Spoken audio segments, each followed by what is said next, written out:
It's really quite interesting how different 3D stealth games feel from 2D stealth games or over-the-top stealth games.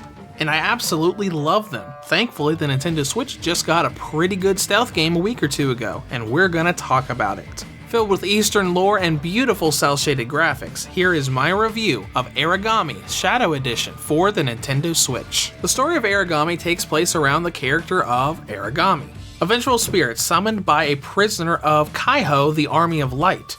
He is then tasked with rescuing his summoner and bringing justice on the Army of Light for the suffering of her people. I really like Aragami's story because of its air of mystery. As you go through each chapter, you get little hints of Aragami's memory as he goes on his quest, but is also trying to figure out who and what he is.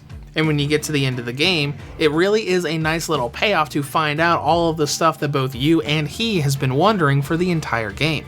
This also includes the DLC campaign Nightfall, which gives a lot of background information to Aragami, his summoner, and all of the other main characters that don't really have their backstories explained in the main campaign. But do note that Nightfall is a prequel but should not be played before the main game, as it will spoil some very big in-game stuff for the original story. In terms of gameplay, Aragami is a third-person stealth game with a lot of action elements to it. As you go through each level, you're going to be sneaking past or eliminating guards and solving some light puzzles to open up the path to the next chapter. It feels kind of like an odd meld between the Metal Gear series and the Assassin's Creed series. Of course, this is Shadow Edition, so you've got your original story campaign, but also the Nightfall story expansion that acts as a prequel to the original game. It also contains the costume and mask DLC, so this is basically all of Aragami's content in one release. That also covers the game modes pretty well. When you go through the game, you can either go through the main story campaign or the Nightfall campaign, both in single player and online multiplayer co-op.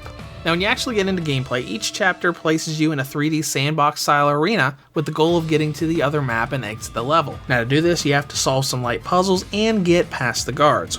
Be it just sneaking past them so they didn't even know you were there, or running up to them, stabbing them in the face, and letting the shadows devour their bodies. And shadows play a really big part of this game, because of lighting and because of shadow magic. When you're crouched in the shadows, you kind of transform and become much harder to detect, while also recharging your shadow magic for teleportation and techniques. And shadow magic's really how you get around in this game that's a lot different than other stealth games. Any place to cast a shadow you can teleport to by using shadow magic, be it another part of the ground, up on a rock, or up to the roof of a building. And to throw it even further, you can use shadow magic to create shadows on anything that's not well lit to be able to teleport to that area. This is a real neat navigation system, but shadow magic is also used for all of the upgrades and skills that you can get by finding hidden items in each of the levels. These make the stealth elements a lot more convenient, but also make it much easier to attack enemies, especially with range. They also help support each other. Some of the skills have infinite uses, and some of them have limited uses. For example, you've got a technique that makes you temporarily invisible that uses up a charge, and you've got a shadow kill ability that takes a little bit longer than a normal attack but also restores one of those uses. The game's also got a very cinematic feel to all of the kills that you do, whether it's a shadow kill, a ground kill, or jumping from a ledge and killing them. It really just gives me an Assassin's Creed vibe, if not only for the fact that I wouldn't be surprised to see an Assassin's Creed character dressed like Aragami.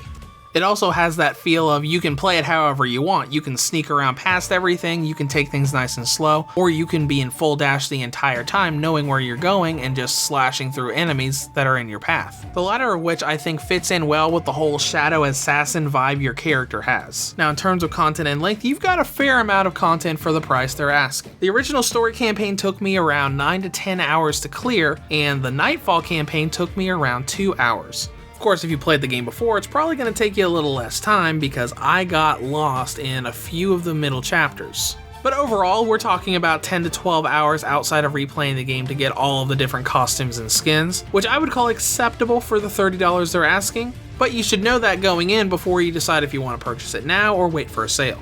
Now let's talk presentation. Graphically, the game looks really nice. The cel-shaded style makes it look very colorful and very beautiful. There are a couple little jagged edges in handheld mode, but overall it still looks very, very nice and very detailed. Now when we talk performance, there are a few frame drops in gameplay that I probably encountered a few times every hour, where I'd be doing something like an attack animation and the frames would just kind of stop for a second, and it would kind of mess me up if I wasn't already in the middle of an animation and was actually walking around. The game also has a tendency to crash every once in a while. Not a lot. It crashed on me maybe 2 or 3 times in over 12 hours of gameplay, but when it did crash, it did mess up my trek through chapter 12, and I wasn't too happy about having to redo all of that. And now let's get past that and get into battery life, which isn't a lot. Aragami has a battery range of 2 hours and 16 minutes on high settings, up to 3 hours and 29 minutes on low settings.